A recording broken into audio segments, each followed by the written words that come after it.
In what may go down as one of the most savagely iconic roastings in comedy history, up-and-coming comic Quake McDonald drew audible gasps and delirious howls from the audience with his shockingly vicious 15-minute demolition of Meghan Markle during last night's Chris Spencer Presents showcase at the Hollywood Improv.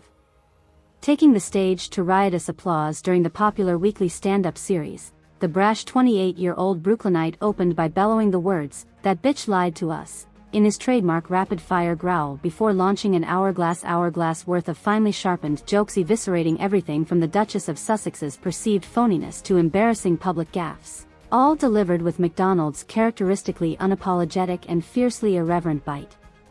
She really had us all fooled for a hot minute, talking about being modest and humble while people thinking she was about to be like the Princess Diana of the Instagram age. Real philanthropist, real activist, real representation for the sisterhood and all this other horseshit, the comic raged while pacing furiously as the packed crowd rumbled with anticipation. But how many years did it actually take before we all realized, nah, Meghan Markle is just another narcissistic, greedy, lying, manipulative, mascara-running, always gotta be victim-ass celebrity chasing fame and a buck like any other thirsty LA hoe? McDonald didn't stop there, quickly tearing into Meghan's sanctimonious public posturing juxtaposed against embarrassing private behavior outlined in autobiographies and leaked palace gossip that emerged over the past couple years depicting her as an entitled diva prone to allegedly abusing staff and subordinates with caustic tirades and unreasonable demands. "Can you even imagine being one of those poor suckers having to work for this psychotic shrew?" he asked while doing a shrill, shrieking impersonation of Markle. "I need 15 morning after smoothies blended at precisely 44 rotations per minute because that's the vibrational hertz cycle required to optimize the anti-patriarchal nutrient bioavailability of my curated lacto-fermented oat clusters infused with phoenix tears." The sadistic portrayal drew massive cheers and laughter across the full-capacity venue, McDonald only pausing to thrust his hands back and bark a guttural, "She lied to us."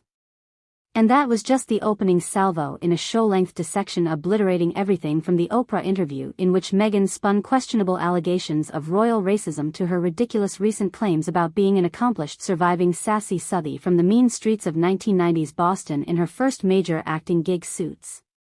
If Meghan Markle was really from a broke blue-collar ghetto upbringing like she says, she would have known better than to leave an upper-decker in Oprah's guest toilet that time.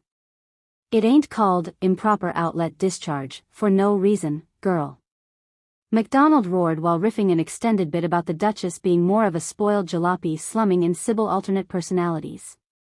McDonald likewise hilariously accused Markle of rampant revisionism about her acting pedigree prior to landing at the palace, scoffing at comparing herself to contemporaries like Taraji P. Henson.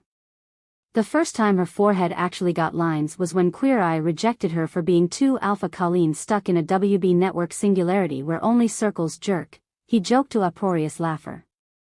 That BTC hashtag straight up got Skippy rolls on a case of the Mondays before graduating to checking if the aging divorced dads she blew wanted sauce with their paternity fraud.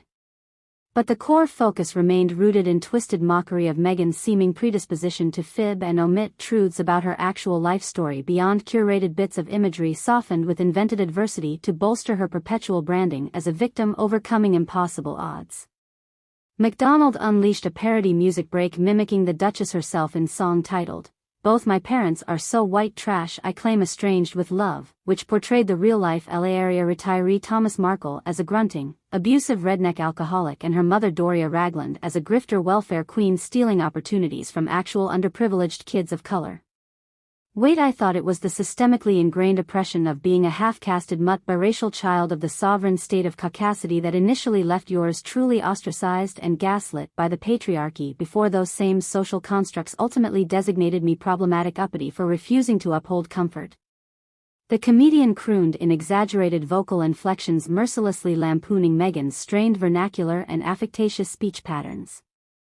"Well, America, which is it because I change my background like morning breath if it fits that week's manifestation of ethnic struggle realness.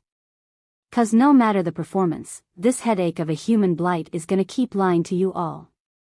By the conclusion, it seemed not a single aspect of the Duchess was left unbroiled. There were jokes about her alleged delusions of grandeur positioning herself as a world leader on food culture. Others struck out at the Spotify deal perceived as an open paycheck scam after just one self-parodying podcast episode. And still more skewered how her public tantrums about victimhood contrasted with living an almost blinding life of privilege. There was even a bit dredging up the fog of contradictions surrounding her widely discredited account of being an impoverished child cradling wilted fruit procured from Sizzler salad bars while plotting world peace as a precocious middle schooler before being driven home through hostile gang turfs after Mother Teresaing kids at the YMCA. I was not expecting this level of crazed viciousness from Quake, though in hindsight, given how much Meghan and Prince Petulant have angered folks with their non-stop entitled bullshit, he really tapped into some overdue outrage over being fed a pack of manipulative fabulisms, said Jen Billington, a comedy fan who attended the show. I know Quake made it clear these were just jokes and he doesn't really hate them as people, but it felt hugely cathartic seeing someone so unapologetically call out every lie and each exaggeration comprising this carefully cultivated fairy tale Meghan keeps trying to manufacture about herself. By show's end, the place had transformed into a veritable Thunderdome, with the crowd nearly passing out from laughter every time MacDonald paused only to whiplash back snarling, "She lied to us," in crimson-faced fury. For all we know, this airhead former C-lister who couldn't book a mistress role on The Princes of Milwaukee probably isn't even her real name. At any second she'll pivot 180, ditch the posh accent, and resurface getting tossed out of Holiday Inns for rolling pennies and shoplifting CVS makeup claiming she was really Rachel Sinclair from 105th Street the whole time before nabbing a new identity rebooting as friggin' Swan Princess or something equally repulsive. MacDonald wrapped up his manifesto of anti-Meghan havoc. Indeed, the sheer ferocity almost proved too much for even Spencer, the veteran showrunner and host who has seen numerous performers push boundaries over his event's quarter-century run at the iconic Hollywood venue. At multiple junctures, the industry comedy legend was forced to pause the set over concerns audience members might pass out or vomit from convulsing so hysterically.